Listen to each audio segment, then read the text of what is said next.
நான் உங்கள் ஸ்ரீமதி தர்ஷினி நியூட்ரிஷனிஸ்ட்.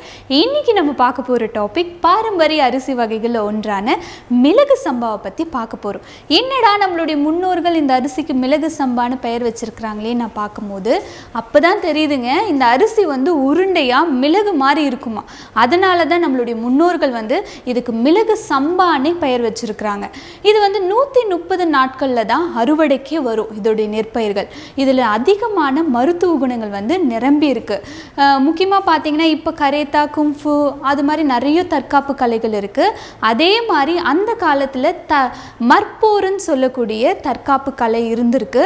அந்த வீரர்கள் என்ன பண்ணுவாங்களாம், இந்த அரிசியை சாப்பிட்டு ரொம்ப வலிமையாக அந்த தற்காப்பு கலைன்னு சொல்லக்கூடிய அந்த மற்போரை போய் போட்டியிடுவாங்களாம். எந்த ஆயுதமே இல்லாமல் அவங்க 2 வீரர்களும் மோதி கொள்வாங்களாம். அந்த அளவுக்கு ஒரு சக்தியை கொடுக்கக்கூடிய தன்மை இந்த மிளகு சம்பா அரிசியில் இருக்குது. முக்கியமாக வாதம், பித்தம், கபம் சொல்லக்கூடிய இந்த மாதிரி ப்ராப்ளம் இருக்கிறவங்க இந்த உணவை மிளகு சம்பாவை உணவில் தொடர்ந்து எடுத்துகிட்டு வந்தாலே தலைவலி கூட சரியாகிற தன்மை இந்த மிளகு சம்பாவில் இருக்குது.